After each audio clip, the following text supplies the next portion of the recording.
¿Qué hizo el Imperio Romano vulnerable a la invasión de los pueblos germanos? ¿Por qué ocurrió mucho antes la caída de la parte occidental del imperio? ¿Cómo logró el Imperio de Oriente sobrevivir a esa crisis? Porque hay muchas preguntas por resolver, acompáñenme a historizar. En el año 476, Odoacro, señor de los Érulos, una tribu germánica, depuso al emperador romano de Occidente, Rómulo Augusto, acabando así con la existencia de la mitad occidental del Imperio Romano.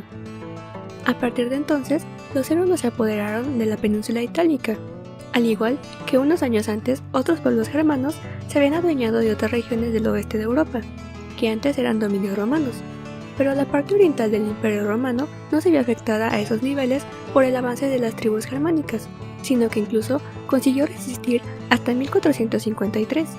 ¡Cielos, qué macizo! La presión de los germanos sobre las fronteras romanas había existido desde hacía mucho tiempo. El imperio era asediado casi continuamente por esos pueblos, cuyo objetivo al inicio era conseguir el mayor botín posible antes de regresar a sus tierras.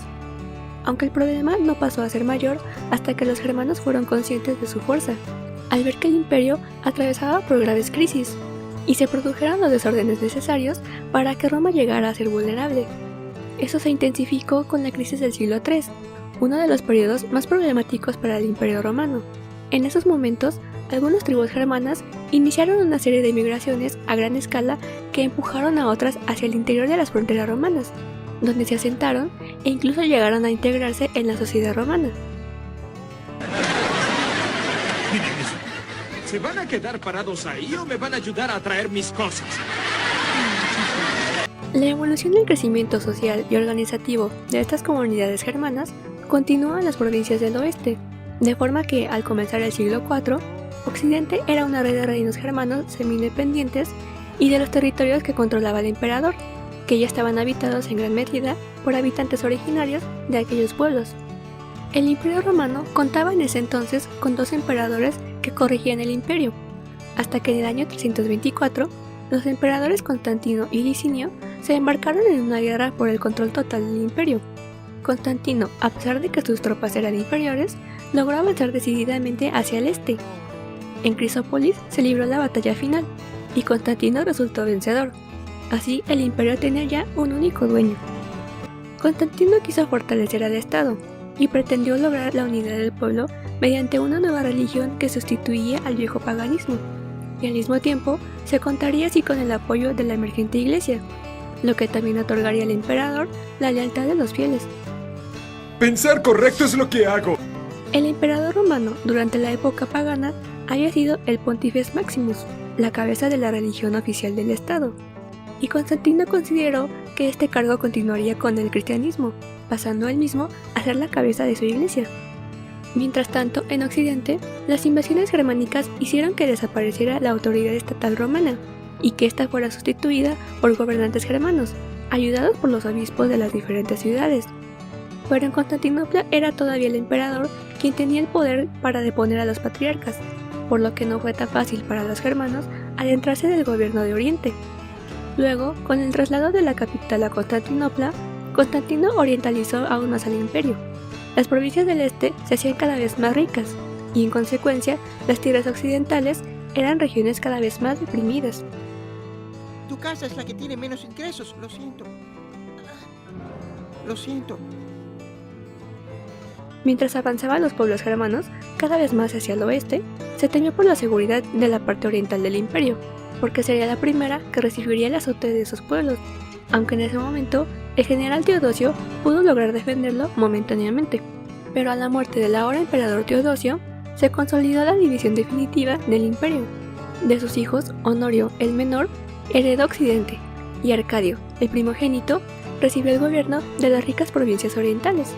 La gran importancia de la mitad este del imperio se vio claramente en el hecho de que Teodosio dejara esa parte a su hijo mayor, pero esa desunión ayudó con el tiempo a que se produjeran las catástrofes del siglo V.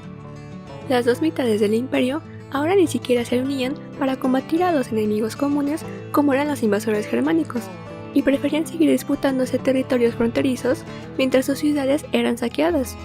Pero el imperio oriental encontró primero una solución al problema que representaban los germanos. el arma más eficaz para frenar a esos hombres que eran motivados por sus ansias por apoderarse de riquezas y botines, el soborno y la negociación. Los gobernantes de Oriente ofrecieron títulos y dinero en secreto a los líderes germanos y los dirigieron a que avanzaran hacia el oeste. De esa forma, visigodos, hunos y ostrogodos fueron desviados hacia occidente. A partir de entonces, esa sería la estrategia a seguir por el Imperio Oriental: negociar con los germanos y hacer que dirigieran sus ataques hacia occidente. Tenemos un trato, anciano feo y perturbador. Para las hordas germanas resultaba mucho más fácil dirigirse hacia otras ciudades del imperio que seguir poniendo sitio a la resistente Constantinopla, sin conseguir ningún resultado. Y si además recibían dinero por ello por parte del emperador oriental, podían incluso respetar las ciudades del oriente. El empleo de esta estrategia por parte de las provincias orientales les permitió resistir mejor que Occidente el avance germano, a pesar de haber sido las primeras en sufrir los azotes. Y los germanos fueron suponiendo un problema cada vez mayor para el imperio occidental, a medida que iban ganando también poder entrando en las filas de los ejércitos romanos. Con el camino despejado hacia occidente, en el año 410, Alarico y sus visigodos alcanzaron Roma, que fue saqueada durante 3 días. Por su lado, suevos, vándalos y alanos andaban ahora por toda la Galia, y en torno al 409 invadieron Hispania, y los grupos vándalos del norte de África, hacia 429, tomaron Cartago. De esa forma, Occidente perdió su principal fuente de alimentos. Esto se va a poner feo. Con Britania abandonada, Hispania y el sur de la Galia bajo dominio visigodo, África en poder de los vándalos, tribus burgundias asentadas en el valle del Ródano y francos en la Galia del norte, la autoridad del teórico emperador romano de Occidente ahora apenas se extendía sobre la península itálica. Durante el reinado en Oriente de Teodosio II, se construyeron las triples murallas de la capital. Este fue uno de los más grandes proyectos que se desarrolló durante este periodo.